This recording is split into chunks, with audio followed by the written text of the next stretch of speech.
Ao anatin'ny vaovao ara-politika atrano isika ary ao anatin'ny tontolon'ny fandriam-pahalemana koa fahombiazana io no azo amin'tinana mofo ny tetikasa autodéfense locale na ADL izay napetraky ny antoko Madagasikara afaka tarina Andriamatora Kotoarizona Avoko. Nisy ihany koa ny tatitra mikasika ireo ezaka nataony antoko nampitandrina amin'ny tetika rehetra entina anemorana ny fitiavana ihany koa ity antoko ity. Fanadihadiana nataony Lova Ramanantsoa eo amin'ny sariny Mamy Rasoanaivo.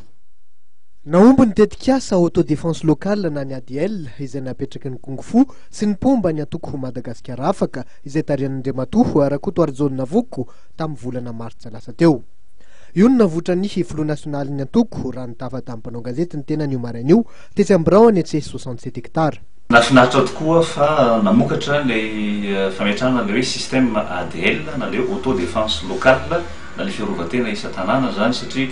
naparitaka eran'ny Madagasikara izy io ny arana tamin'ny Kungfu ny antoko Madagasikara afaka mitandrony filaminana sy ny fokon'olona ka raha nakalaza ny fahatelo amby telopolo taona ny Kungfu ndray zay tany amin'ny faritra Moromani ny asabotsy teo tao Ambositra ny alady tany Efandrina dia tonga ny tatitra nilaza ny vokatra avy any Ambondromisitra mbato finandrahana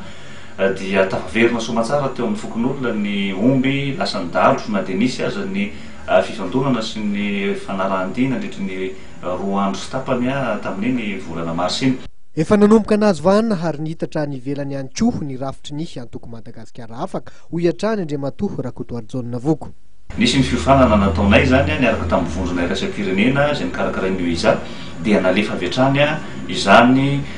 fampiofanana zany mba anafaingafaingana ny fandehan'ny fanaramaso ny fifidianana. Tao koa no anisan'ny ngezabe anankiray zany napatsahivonay ny mpikambana rehetra zay hoe mila mifametanana ao anatin'izao fifidianana zao hitondrana makeo amin'ny fandresena hitantanana ny firenena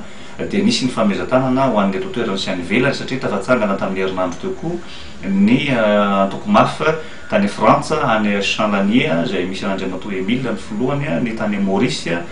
misy an'Andriamatoa Henri ny any Martinique misy an'Andriamatoa Bilko ny any Maurice misy an'Andriamatoa Henri. Mikasika ny fametrahana ny antota taratasy ny amin'ny maha-kandida ho filoham-pirenena azy dia nilaza Andriamatoa Rakotoarizona Avoko fa andro sisa no isaina. Nampitandrina kosa ny antoko Madagasikara afaka fa aoka tsy alay-panahy hampiematra ny fifidianana amin'ny 7 Jolay ho avy izao noho ny tombontsoa manokana ny mpanao politika.